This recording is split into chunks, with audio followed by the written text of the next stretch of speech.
Ahí está. Entonces, en la ilustración que tengo preparada, tenemos israelitas, que son los primeros que se convierten. Cristo es el primero que entra. Después van a entrar los gentiles y el remanente de Israel, que siempre se va salvando. Siempre han habido israelitas que han estado entrando. Entonces, vamos a la ilustración. La primicia es Cristo, la base de esto. Y después tenemos en la resurrección de Cristo, vámonos al texto bíblico. Esto es Primera a los Corintios. Voy a agrandar esto, si no, no se ve nada. Primero a los Corintios, vamos al capítulo 15. En la explicación de la resurrección. La resurrección de los muertos. Sí. Dice el verso 14. Pero cada uno en su lugar.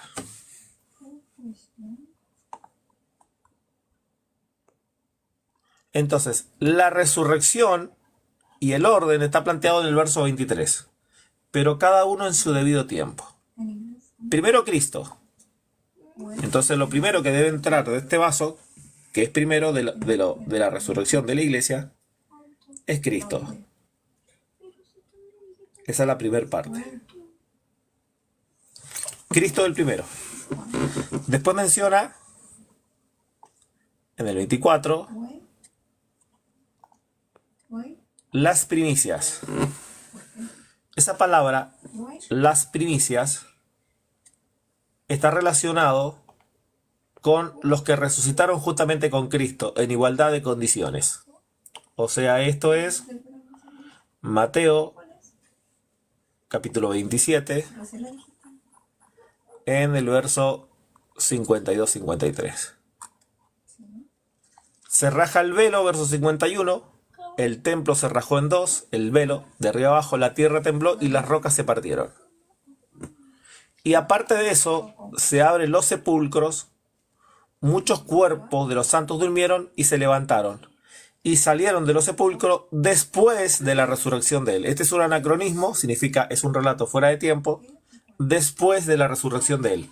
O sea, el escritor Mateo introduce esto anacrónicamente para mencionar que después que Cristo resucita, resucitó un grupo de personas.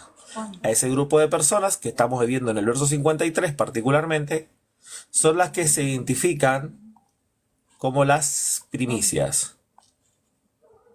Entonces, bueno, echemos a la iglesia ese grupo de primicias. Entonces, el siguiente grupo, primicias, correcto. Luego los que son de Cristo en su venida. Escuche bien. Luego los que son de Cristo en su venida. Correcto. Para esta parte, nosotros vamos a entender que la primer parte de la iglesia, ¿cierto? La primera parte de la iglesia son judíos o hebreos. Hechos capítulo 2. Hechos capítulo 2, llega el Espíritu Santo, ¿no es cierto? Ingresan al cuerpo de Cristo, ya bautizados, porque esta iglesia que estoy representando representa la iglesia escatológica. Esta iglesia es la iglesia del Cordero, blanca, limpia y pura. Pero después tenemos la iglesia escatológica, a la que se sentan las bodas, y tenemos la iglesia en el tiempo. Esta línea representa el tiempo. Entonces, los primeros que entran en el tiempo, según Hechos 2, son hebreos. Todos estos son hebreos. Bien, entonces, ¿quiénes ingresan? Los hebreos. Entra un poco de hebreos. Correcto. Después viene la casa de Cornelio. Y en la casa de Cornelio tenemos la conversión de los samaritanos. En el tiempo se siguen convirtiendo. Y viene la casa de Cornelio con la conversión de gentiles. Entonces se convierten los gentiles en el tiempo y empieza a transcurrir el tiempo. Las diferentes iglesias. Entonces, en esto viene la iglesia 7. Y la iglesia 7, los que viven son arrebatados. Ahí tenemos el arrebatamiento. El arrebatamiento ocurre con los que están vivos y los que están muertos serán resucitados. Vámonos a la base bíblica. Esto es Tesalonicenses, capítulo 4, verso 13. Tampoco queremos, hermano, que ignoremos este misterio acerca de los que duermen. De un minuto que tengo que apuntar ahí en la pantalla. A ver si enfoca. A ver si enfoca, ahí está. Con los que duermen, con referente a la venida del Señor, para que no se entristezcan, porque si creemos que Cristo murió, resucitó también, Dios resucitará a los que durmieron con él. Por lo cual decimos esto en palabra del Señor, que nosotros los que estemos vivos, los que hayamos quedado hasta la venida del Señor, no procederemos, o sea, no iremos antes de los que durmieron. Porque el Señor mismo, con voz de mando, con voz de arcángel, con trompeta de Dios, descenderá del cielo y los muertos en Cristo resucitarán primero. O sea, los primeros son los muertos en Cristo. Viene arrebatamiento, los muertos en Cristo resucitan. Dice, luego, cuando resucitan los muertos, luego los que vivimos, los que hayamos quedado, seremos arrebatados juntamente con ellos en las nubes. Entonces, este grupo que está acá, que es los cuerpos de estos que durmieron y de todos los que han dormido, son llevados a los cielos. Esto desaparece. Pero la iglesia no está completa todavía. Falta otro grupo más. La multitud. La multitud que falta después del arrebatamiento, el arrebatamiento ocurre antes, ahora entra la multitud. Apocalipsis capítulo 7. Apocalipsis 7, después del sello de los 144.000, viene una gran multitud. Una gran multitud que nadie puede contar. Avancemos. Charla de Juan. ¿De dónde salen? Señor, tú lo sabes. Verso 14. Estos han salido de la gran tribulación. O sea, acá empieza en este periodo de tiempo la gran tribulación. Entra la multitud.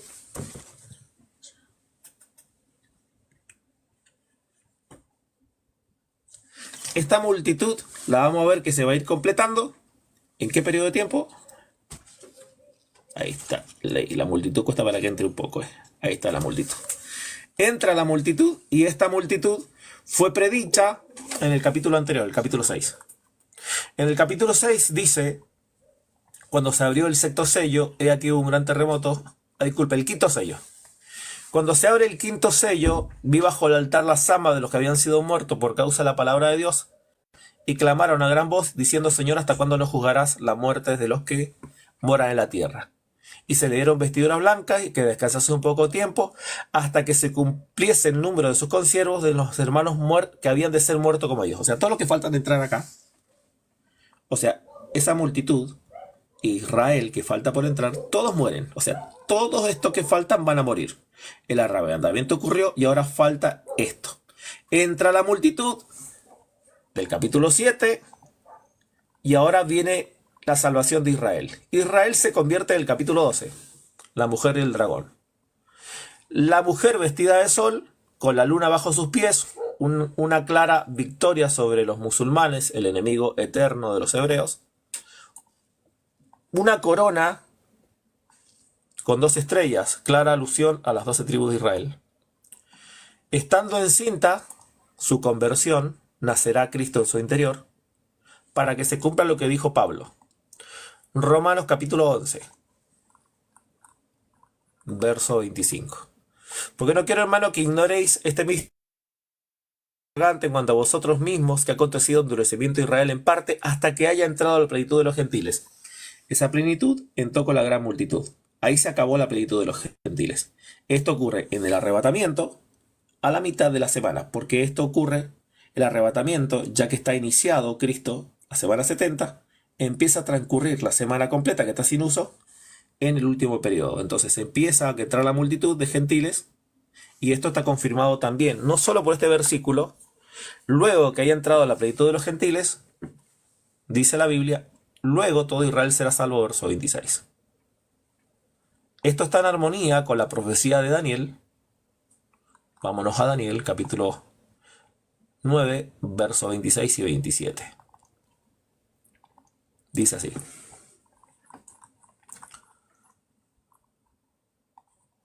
Después de las 62 semanas se le quita la vida al Mesías, mas no por sí. Esto en términos matemáticos, si tuviésemos que leerlo en la suma de semanas, Luego, en la semana 70 se le quita la vida al Mesías. Cristo muere en la semana 70. Estableciendo la hora cero, que significa no ocupa ningún segundo la hora cero. Cristo muere a las 0000, dejando una semana completa. Porque Cristo al morir en la 70 y establece en el 27 otra semana. O sea, queda una semana completa. Cristo muere en la semana 70 sin ocupar ningún segundo, hora cero, y empieza a transcurrir esa última semana con el arrebatamiento. Cristo muere en la hora cero, mas no por sí, se le quita su vida por un príncipe, obviamente el príncipe, que ha de venir destruir la ciudad del santuario.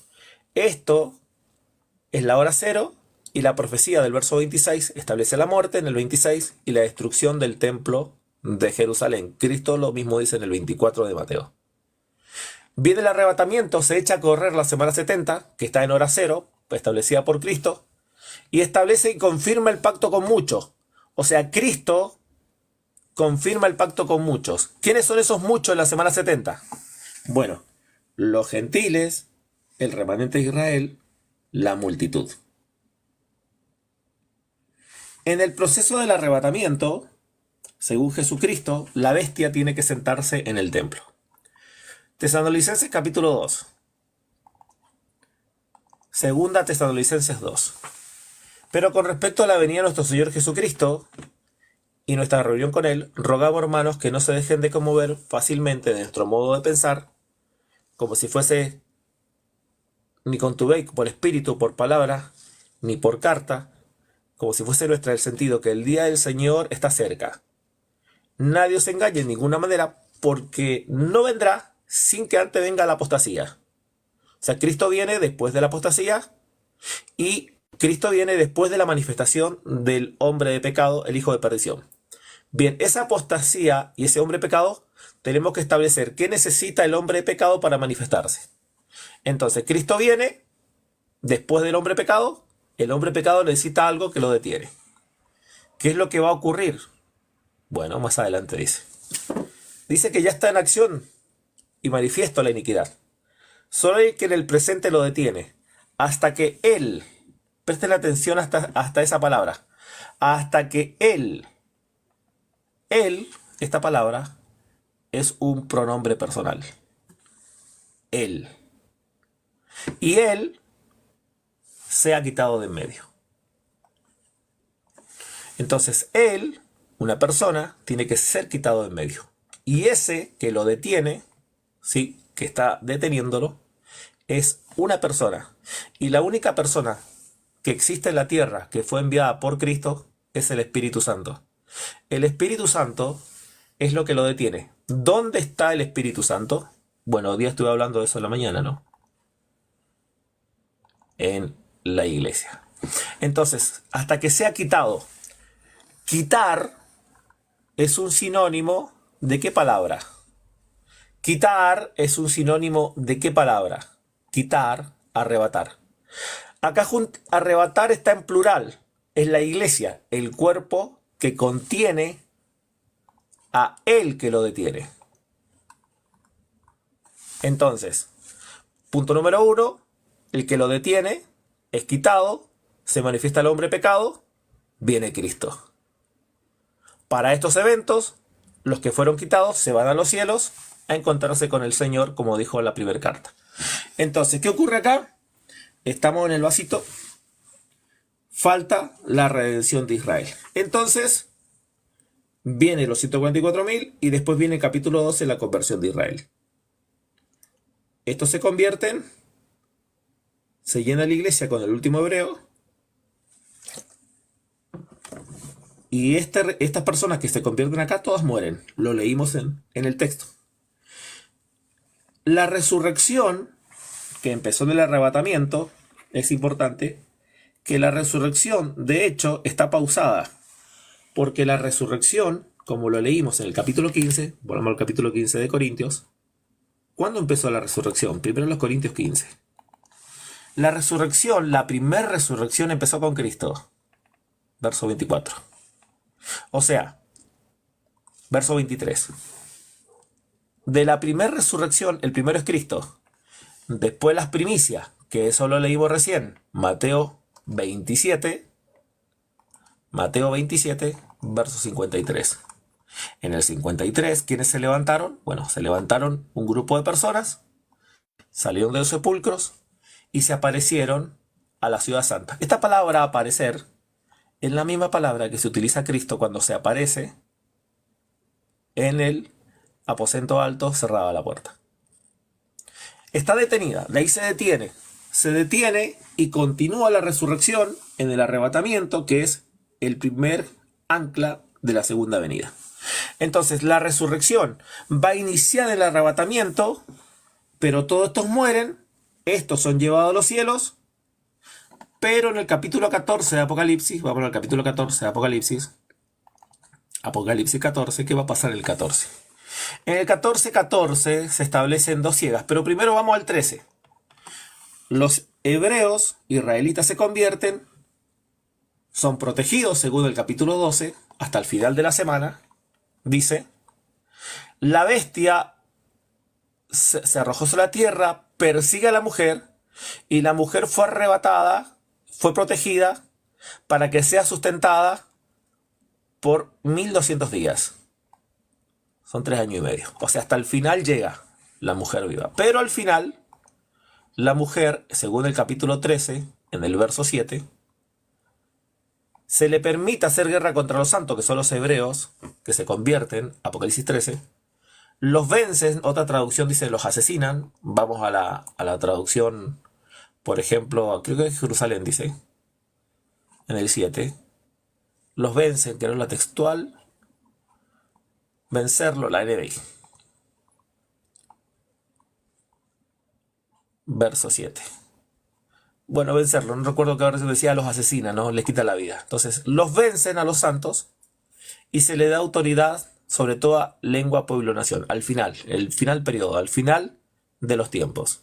Entendamos que el contexto de este pasaje, de esta bestia, es un contexto, déjenme buscarlo, que está la mujer y el dragón, y es el contexto del capítulo 11 de los dos testigos de la séptima trompeta. O sea, en la séptima trompeta, después de la séptima trompeta, la última trompeta, se convierte Israel.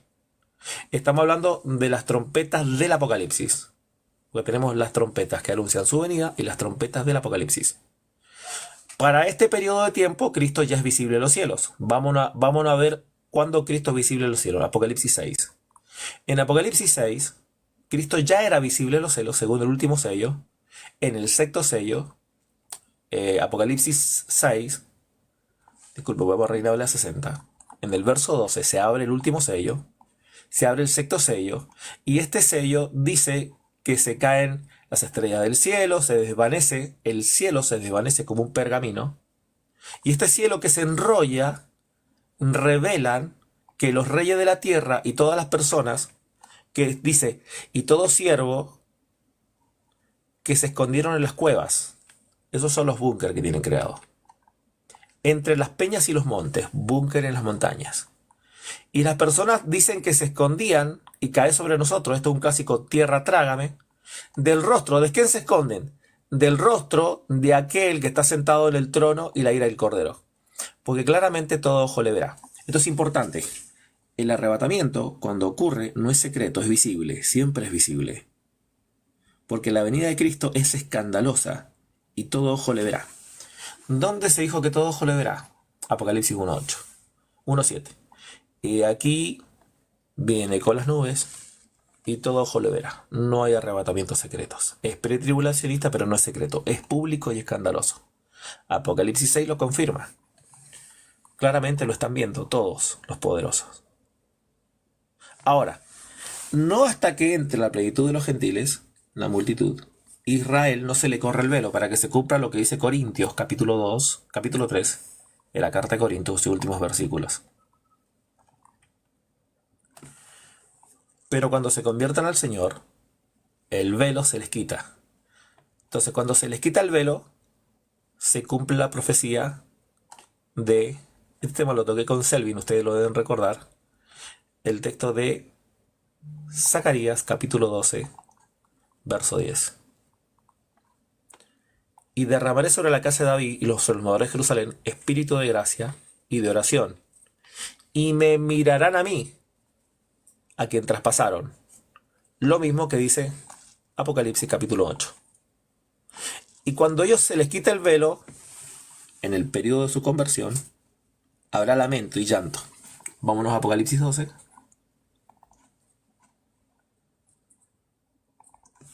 Apocalipsis 12.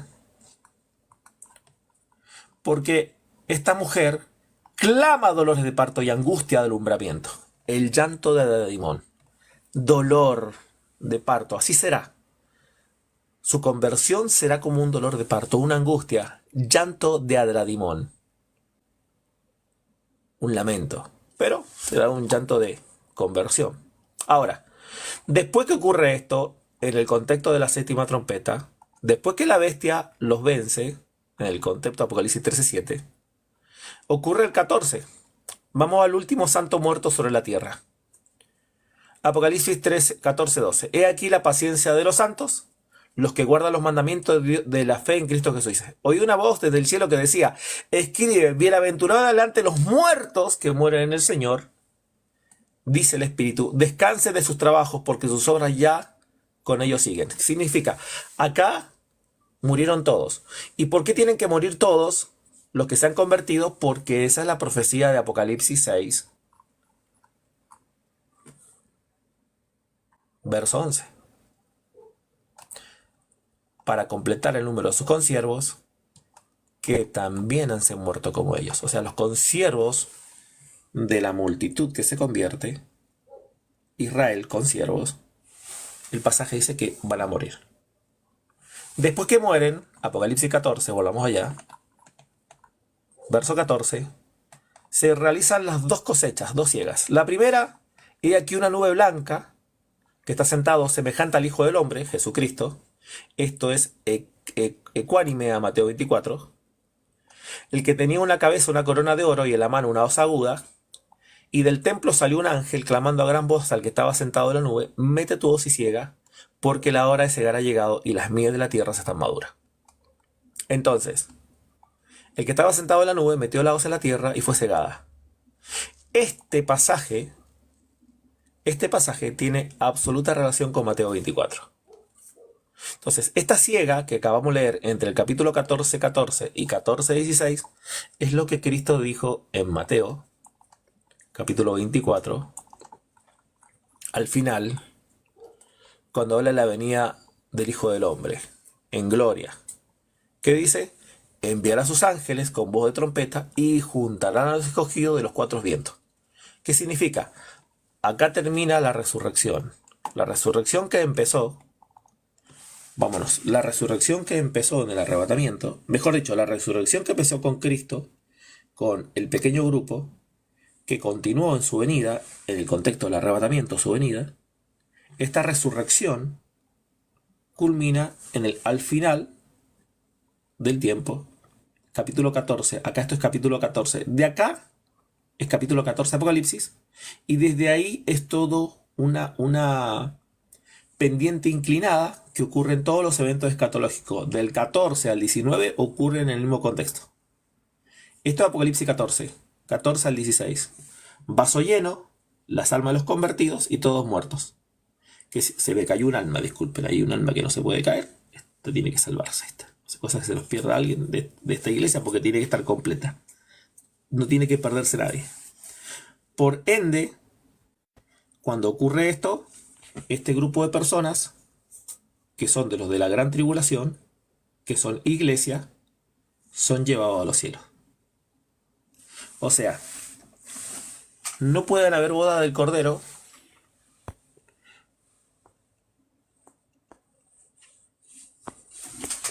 como punto número 1. No pueden haber bodas del Cordero hasta, escuche bien, no pueden haber bodas del Cordero hasta que se haya llevado toda su iglesia completa para sentarse. Y vamos a Apocalipsis 19. Apocalipsis 19, lo conocen el pasaje. Se junta la gran voz en la multitud en el cielo. Aleluya, la salvación, la honra, la gloria y el poder son de nuestro Señor y Dios. Porque sus juicios son verdaderos. Se hace su juicio primero sobre Sodoma y Gomorra, la gran ramera y Babilonia. Viene en los cielos La gran ramera se ha corrompido su tierra y su fornicación y se ha vengado la sangre de sus siervos y la mano de ella. Y otra vez dije, aleluya, el humo de ella sube por los siglos de los siglos. Los 24 ancianos y los seres vivientes se postraron a la tierra y adoraron a Dios, el que estaba sentado en el trono, que decían amén y aleluya. Y salió del trono una voz que decía, alabad a nuestro Dios, todos sus siervos, henos ahí, los que teméis, así pequeños como grandes. Y viene la boda. Yo oí una voz, una gran multitud, como estruendo de muchas aguas, como voz de grandes estruendos que decía, aleluya, el Señor nuestro Dios reina. Gocémonos y alegrémonos, démosle gloria, porque ha llegado la boda del Cordero, está ocurriendo en los cielos la escena, esto es todo en los cielos, y dice, porque se le ha concebido que se vista de lino fino. Por eso el color que elegí de la imagen es una imagen claramente blanca. Ende, lo que estamos viendo es que esta mujer, la iglesia, celebra las bodas en los cielos. Pero vamos a resolver algunas preguntas. ¿El arrebatamiento es pretribulacionista? Es y necesita y tiene que ser pretribulacionista, pero eso no dice que los que falte por entrar, la gran multitud, Israel, también son iglesia. Entonces, si alguien me pregunta, ¿pasa la iglesia por la gran tribulación? La que está presente y convertida y viva, no. Los muertos son resucitados, tampoco. Pero sí, la gran multitud, que es iglesia, Israel, que es iglesia en su conversión, ellos pasan por la gran tribulación, los que faltan. Errores del pretribulacionismo. Decir que se acaba la gracia con el arrebatamiento, falso. Si se acabara la gracia no se podía convertir la gran multitud y tampoco Israel. Y ellos, el pacto fue para ellos. Escuchen bien. El pacto está destinado por ellos. Jeremías 31:31. Cuando trata la plenitud de los gentiles, el pacto se cierra con Israel. A la mitad de la semana, vámonos a Daniel, que esto no lo leí recién. Cuando leemos Daniel, capítulo 24, y cierro con esto. Daniel, capítulo 9, disculpen. Vámonos a Daniel, capítulo 9. Cuando se convierte la gran multitud, en el verso 27, dice, confirma el pacto con muchos, la gran multitud. Y a la mitad de la semana hace cesar sacrificio de ofrenda. O sea, ¿cuándo se hace cesar sacrificio de ofrenda? Cuando Israel se convierta. Con la conversión de Israel, que construye el tercer templo, en ese templo, en su conversión, ellos cesan sacrificio de ofrenda. Esto no ocurrió con la muerte de Cristo, porque Cristo muere en el 33 y continuó sacrificio de ofrenda hasta el año 70. Pero esta conversión de Israel en el regreso de Cristo, en el contexto de la última semana, la semana que vimos recién, es ahí donde Israel se convierte y ellos dejan de hacer sacrificio de ofrenda.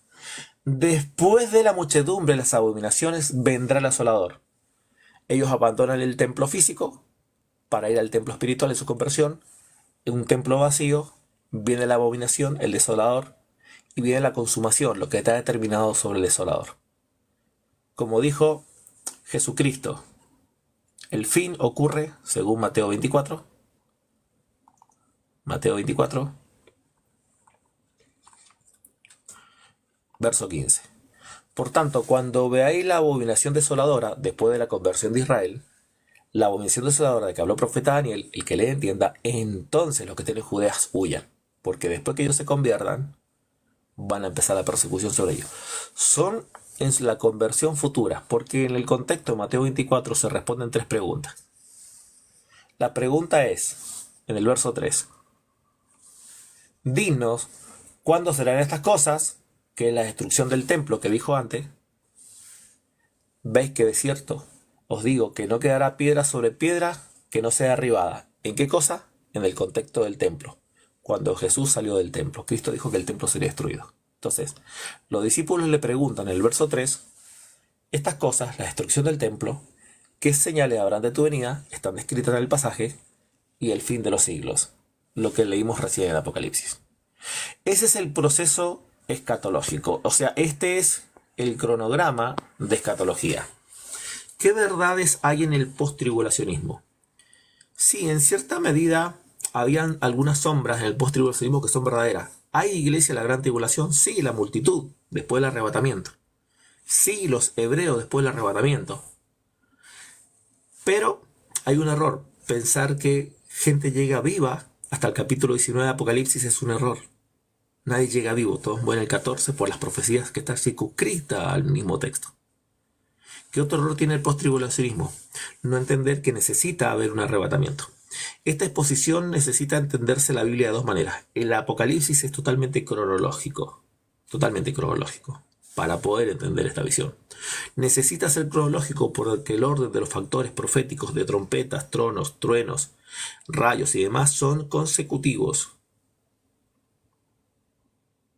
El código de Apocalipsis, metiéndonos a grandes rasgos, es el código 7, 4, 3, 1. Se divide en grupo de 7. Se mencionan 7 eventos importantes siempre durante todo el libro de Apocalipsis. Se dividen en los primeros 4 que están relacionados. Las primeras 4 iglesias tienen una relación entre ellas y las otras 3 distintas. Los primeros 4 sellos son caballos, los otros 3 sellos son sellos distintos. Entonces esta marca 4, 3 es importante. Y siempre 1 porque, por ejemplo, en el último sello que encierra trompetas, truenos y copas. Como la última trompeta encierra truenos y copas. Y como la última, y como el último trueno va a encerrar copas. Y la última copa, los últimos juicios. El último ay. Entonces, amados, eso es un poco la presentación general de esto. Como verán, no es una postura 100% pretribulacionista porque hay errores y los errores son para corregirse, pero tampoco es una postura 100% postribulacionista. Con relación al arrebatamiento, pretribulacionista. Con relación a la iglesia, claro, la viva y la presente, la iglesia de Filadelfia es llevada. Los otros se quedan, los tibios se quedan. Vamos a Apocalipsis. Apocalipsis capítulo 3. En el verso 10, no había apuntado a la Biblia. En el verso 3, por cuanto has guardado mi palabra y mi paciencia, ¿qué se le dice? También te guardaré de la hora de la prueba que va a venir sobre los moradores de la tierra.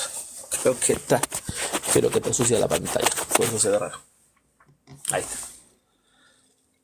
Entonces, van a ser guardados. Y tiene una promesa en el versículo 8. Y esa promesa dice: tengo una puerta abierta.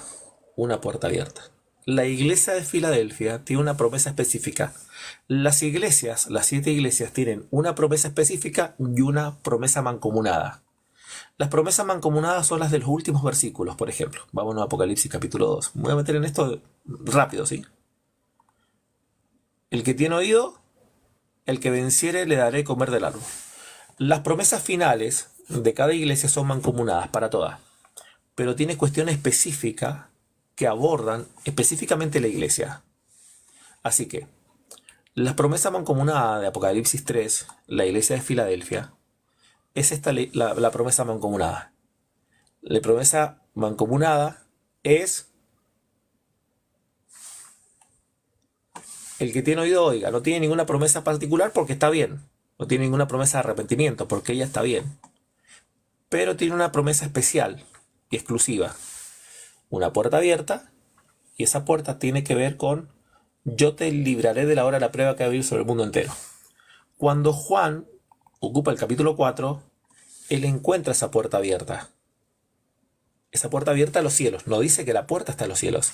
Y esa puerta, en el contexto de Apocalipsis 4, es cuando ya tenemos santos en los cielos. Estos santos, ¿sí?, según el mismo capítulo, dice que fueron redimidos con la sangre del Cordero, Apocalipsis 5. En Apocalipsis 5 ya encontramos gente que fue inmolada con la sangre del Cordero.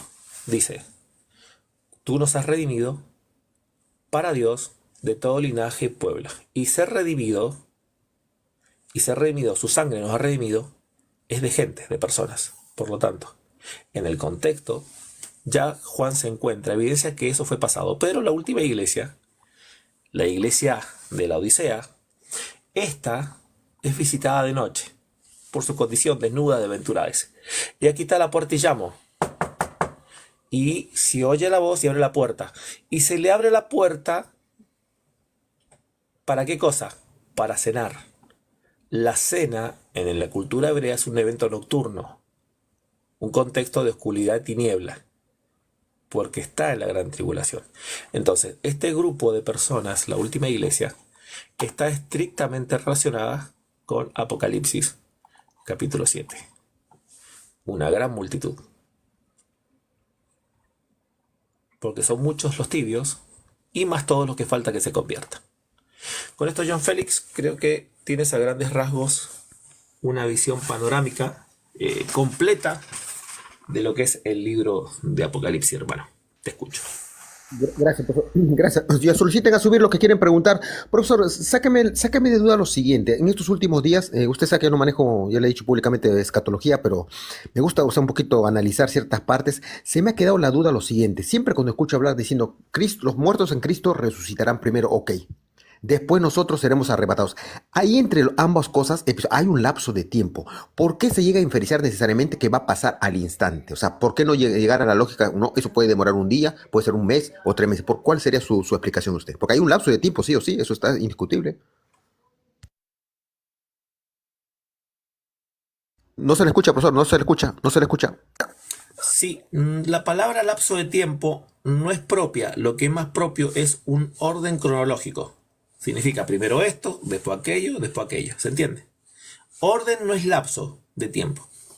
Son actos simultáneos. Mira, en Tesalonicenses, en la primera carta, en el capítulo 4, dice que primero los muertos en Cristo son resucitados. Lo que se demore, pero terminado la resurrección de muertos, inicia, o sea, para ser claro, inicia esto. Vamos a decir que acá empieza la resurrección de muertos. Ve, resurrección de muertos y termina. ¡Pac! Automáticamente, terminando eso, empieza el arrebatamiento. Como un proceso que tiene que ocurrir. Son consecutivos, pero ¿cuánto tiempo le demorará al Señor resucitar muertos? Y no sé, imagínate cuánto un todopoderoso le puede demostrar resucitar muertos. Resucitan muertos, son llevados, luego nosotros, los que estemos vivos, somos llevados. O sea, Ok. tienen que ser resucitados y ser llevados y después nosotros. Y en segundo lugar. ¿Cuánto Ok, se puede demorar eso? No sé, John Félix. Todavía no me lo ha contado el señor. Te lo aviso cuando me pase el dato. no, no, se lo explico por qué, profesor. Digo, porque mi lógica me diría, ¿y qué pasaría si, o sea, si resucitan y a la vez son arrebatados? Yo no lo veo, o sea, que afectaría algo. ¿Por qué hace esa separación? ¿Y por qué le digo, mira, le voy a leer el texto porque le da mucha importancia? Dice, por lo cual os decimos esto en palabra del Señor, que nosotros que vivimos, que habremos quedado hasta la venida del Señor, ¿cómo recalca? No precederemos a los que durmieron. ¿Cómo hace esa aclaración? No sé, y mire, vuelve a hacer, dice, porque Sí, el Señor mismo en voz de claramente mando. son eventos separados, Dices, pero no puedo decirte cuánto se demora. Que los saque de la tumba y los lleve a los cielos. Eso no te puedo dar tiempo, pero sí, no son conjuntos. Primero es, ya, resucitan y son llevados. ya, Y después, los que están vivos ya. son transformados y llevados. Son eventos distintos, uno tras otro y claramente separados, pero no te puedo decir cuánto se demora uno y el otro. Eso es imposible. Acá termino, pues acá termino. Digo, si fuera tan, o sea, tan pegadito, yo digo, ¿por qué tanta importancia le da? Porque me dicen, no precederemos a los que durmieron ya. Ya, Claro, aclaración. claro. Sigue hablando. Tienen que llegar al cielo los resucitados para que empiece el arrebatamiento, si no, no. ¿Cuál sería el misterio? O sea, ¿cuál sería el problema que luego fueran al instante? No, no afectaría nada. No, Porque el orden es ese. El orden es los muertos en Cristo, luego lo que estemos vivos. Punto. ok, ok. Adelante, el que tiene las preguntas, Apolo, ahora sí, puedes hacer con libertad, porque tú tienes mejor postura contraria, así que tu pregunta va a ser más directa. Adelante, Apolo, te escuchamos, hermanito, bendiciones. Antes que se vaya el profesor. No te pongas nervioso, Pastor Rodrigo, tranquilo, respira. La pregunta sería, 1 Tesalonicenses capítulo 4, verso 14 al 18. 4, verso 14 al 18, dale. Así es. Habla de su venida, con voz de mando, con voz de arcángel, y que seremos arrebatados. La pregunta es, ¿hay un tiempo de separación? Porque hay gente que dice, no, hay tanta separación que van a pasar de un tiempo a otro, o sea, de los muertos que resucitan a los muertos a los vivos que van a quedar para ser transfigurados, pasan 3 años y medio, pasan 7 años. Mi pregunta es, ¿cuál es tu postura referente a este texto? ¿Pasan Bueno, muchos años? ¿Pasa un tiempo? ¿O al no. mismo tiempo? Digamos Adelante. que hoy día a esta hora, 7:42 empieza la resurrección de muertos y se los lleva el Señor. Luego nosotros, en un abrir y cerrar de ojos, seremos arrebatados. El evento que es más rápido es el arrebatamiento. En un abrir y cerrar de ojos. Los que estemos vivos seremos arrebatados. Mientras la resurrección tiene que levantarse las tumbas, armar los cuerpos y llevárselos arriba. Entonces, en cuanto a tiempo, no sé, no creo que al Señor le demore mucho eso, pero son actos simultáneos. No pueden haber días, ni semanas, ni meses, ni años. ¿Por qué no? Porque cuando esto que lo detiene se ha quitado, pues, o sea, va a la iglesia al arrebatamiento, ahí empieza el proceso, ¿no es cierto?, de gran tribulación. Ahora, si entre la multitud de la gran tribulación, de la gran muchedumbre, si pasan 3 años y medio hasta la conversión de Israel, en ese periodo de tiempo ellos mueren, ¿no? Israel, de su conversión hasta la muerte de ellos, si pasan 3 años y medio por los tiempos claramente que están citados, para que se cumpla la última semana, ¿no? De las 70 semanas que están determinadas sobre tu pueblo. O sea, Israel no puede estar fuera de las 70 semanas. Al final, lo que si nadie llega vivo, todos mueren, ¿no? Adelante, Carlos. Bendiciones. Carlito Sandoval. Bendiciones, hermanito. Bendiciones a todos. ¿Cómo está, profesor? ¿Cómo te, hermano? Bien, bien. El único que creo que difiero es en lo que es las resurrecciones, ¿sí? Según estoy entendiendo, coloca un grupo que se va en el arrebatamiento. Luego, cuando entra el resto, o mejor dicho, cuando se salva el pueblo de Israel, ahí me coloca un grupo de gentiles, ¿cierto? Eso es lo que estoy entendiendo. Sí, la resurrección está dividida en 4 procesos distintos. O sea, la resurrección es un evento. Mire, mis 4 dedos es la primera resurrección, ¿cierto? Entonces, hablemos de 5 eventos para ser más justo. Mi mano es la resurrección.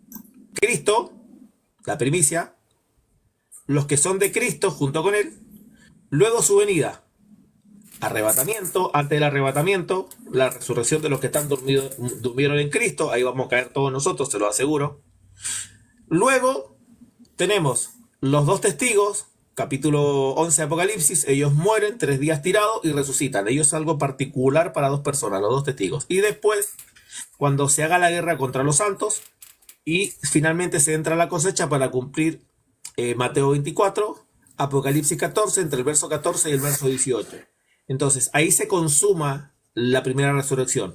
De hecho, el ingreso al milenio empieza destacando que ya pasó el tiempo de la primera resurrección. Apocalipsis 25. Cuando que pasó esta es la primera resurrección. Lo que hemos visto para atrás es parte de la primera resurrección. Ahora viene la segunda. Bienaventurado el que tiene parte de la primera, no de la segunda. Entonces, ya se acabó el periodo de la primera resurrección, que es un evento que culmina al final de la semana 70. Cuando ingresa, es como decir, bueno, vuelta de hoja, y acá empezamos un periodo nuevo que es el periodo eterno de Dios, con una excepción de 1000 años. Por eso digo que la primera resurrección se divide en 5 procesos que están identificados en la Biblia. Y esto es la primera resurrección. Porque claramente Cristo, ¿de qué resurrección es? De la primera. El grupo de las primicias es de la primera. El arrebatamiento es de la primera. Los 2 testigos que resucitan en Apocalipsis son de la primera. Y obviamente los que terminan siendo levantados de la gran multitud que murieron por la profecía que está corriendo y los de Apocalipsis 14 son parte de la primera. O sea, la resurrección no es un único evento, porque si fuese un único evento, Cristo todavía no hubiese resucitado. Tendría que resucitar él juntamente con todos juntos. Pero Cristo ya empezó a resucitar y está detenida hasta la venida. Claramente eso nos da un índice de que la primera resurrección es un evento desde la resurrección de Cristo hasta el último judío convertido y resucitado. Ok, profesor, una preguntita, profesor. Ni una de las posturas cree que va a pasar la iglesia por la ira, ¿no? No tiene claro usted eso, ¿no? Ni una de las posturas. Sí. Los post-tribulacionistas creen que la iglesia pasa por el periodo de ira, sobrevive al periodo de ira y llega para recibir a Cristo bajando en Apocalipsis 19. La iglesia está acá en la tierra esperando a Cristo. Profundato, abajo está Selvin, tiene otra postura rara, deben debatir ese tema de la tribulación. Tiene una postura rara. Está diciendo que no creen. Deberían hablar bonito. Adelante, Carlos. Este no es un debate, solamente estoy poniendo puntos que uno quiere debatir. La otra charla. hay un texto que va en este grupo de lo que es el estudio de la escatología, que no creo que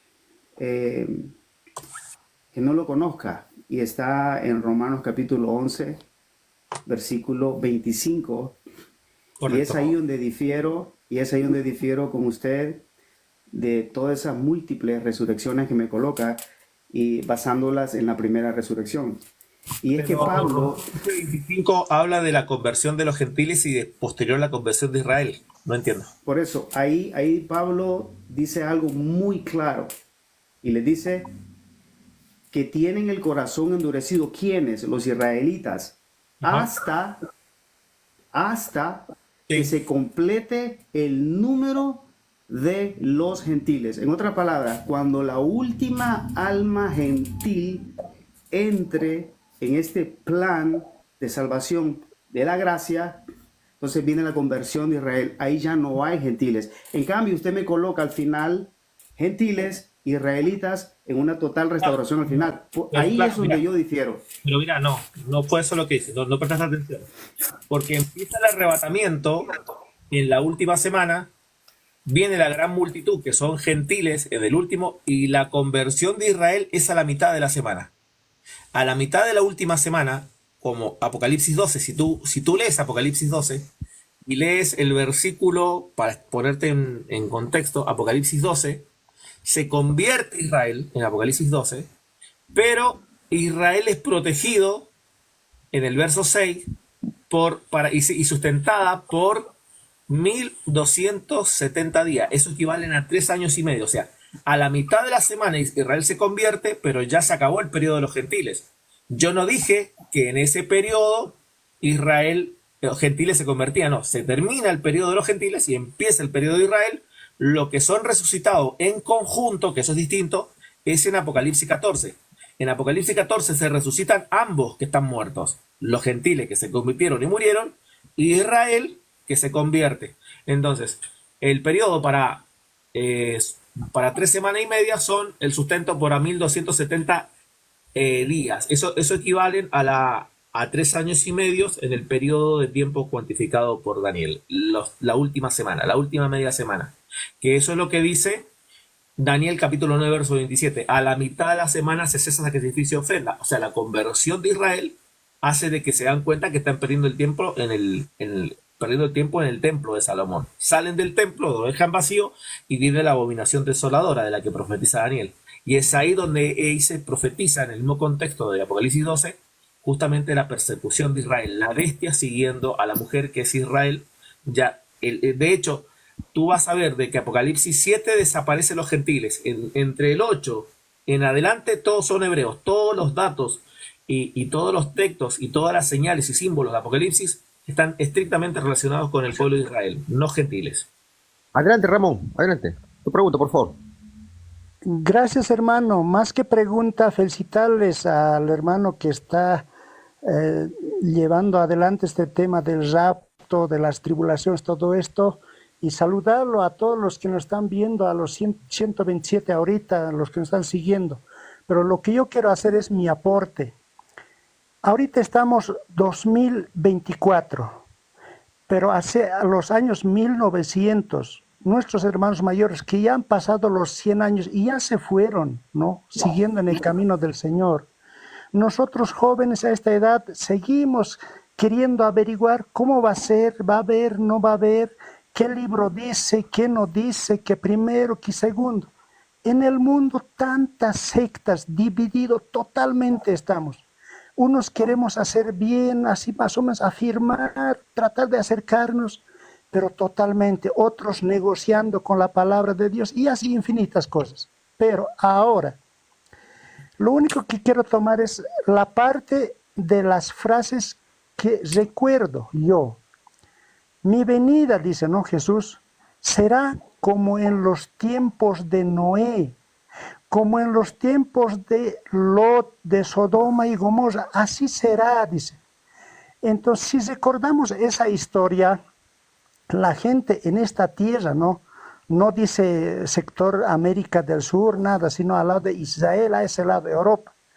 Dice estaba lloviendo, ¿no? Y Noé estaba flotando en el arca. En plena lluvia, el arca flotando, ahí adentro feliz. Ahora de Lot también nos recordamos como historia. Estaba cayendo granizo y fuego, pero él estaba resguardado en otro lugar. Así igualito va a ser, dice. Entonces, la tribulación, sea fuerte, no sea fuerte, al medio, antes, igualito nos va a estar castigando. Pero los que estamos de veras como preparados para Dios, vamos a estar guardaditos en algún lugar, ¿no? Ahí vamos a estar. Pasará 10, 20, 30 años, ¿cuántos? 3 años y medio, y a la final nos llevará, no nos llevará, ¿cómo será? Eso ya sería lo de menos a estas alturas del tiempo. Lo que más tenemos que preocuparnos es, tal como Dios manda, prepararnos. Por eso yo decía, un concepto. Si yo me levanto en la mañana de mi cama y mi cama dejo descendido, botado por allá, rincón las almohadas y me voy al trabajo, dejo un desorden en mi cuarto, ¿no ve? Y leo la Biblia, y la Biblia me dice, paraíso, calles de oro, todo vamos a ir a llegar ahí, vamos a andarnos. Dice.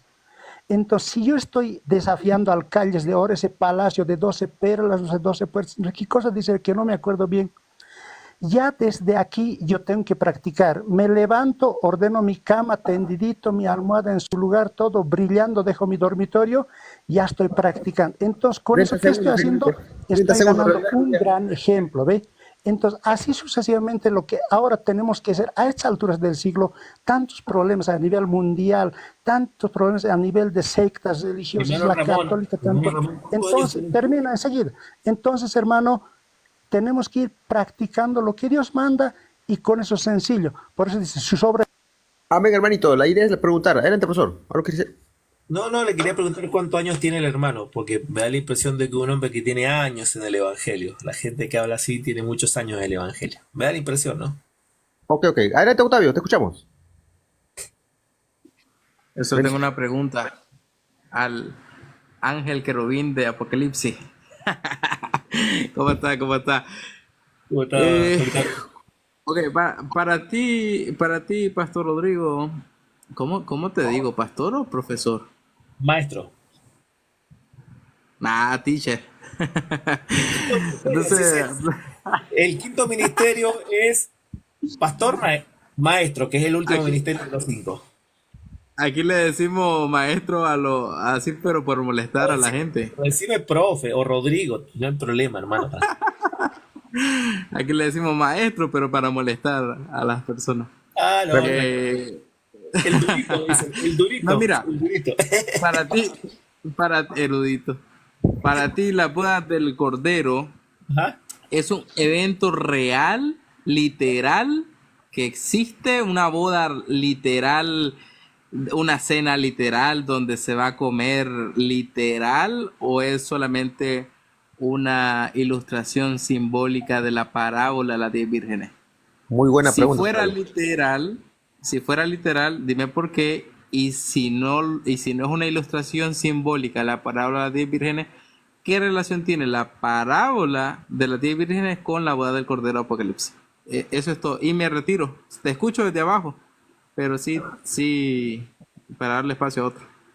Ok, la parábola de las bodas no tiene nada que ver con las bodas del Cordero en el sentido directo, ¿no? La parábola de las bodas es una parábola que dice los que se van y los que se quedan. Nada más que eso aborda. Mientras la boda del Cordero es al final de la reunión de todos los santos, porque la misma cronología lo divide en dos grupos, ¿no? Vírgenes y siervos. Ciertamente, somos toda iglesia, mas no todos sirven, porque no todos tienen ministerio. Entonces, primeramente, la iglesia en el grueso general, y después los siervos son dos grupos. Ahora, estos dos grupos están representados entre los que se van y se quedan, punto. Ahora, estas parábolas están relacionadas con Mateo 24, ¿no? Con Mateo 24, Mateo 24 se sintetiza particularmente los que se van a convertir, todas las naciones, pero el contexto es de su venida, por lo tanto, en la venida de Cristo estamos en el contexto de la conversión de Israel en la última semana. Por eso, todos los datos, y cuando se dice que Mateo 24 específicamente tiene relación con Israel, tiene que ver con la reunión de la iglesia para celebrar las bodas. O sea, reúne a la iglesia, todos los santos que se van a convertir, el vasito lleno que recién tenía, y ahí se celebra las bodas, recién ahí se celebran las bodas. Ahora, es una boda literal por lo que dice Juan capítulo 16. Juan capítulo 16, cuando Cristo celebra las bodas del Cordero, claramente dice, no volveré a probar de esta copa. O sea, Cristo tiene que volver a tomar la copa según su palabra, como la tomó junto con discípulos, hasta el reino venidero. Entonces, es una boda literal en un reino literal y comeremos literalmente. Alguien podría decir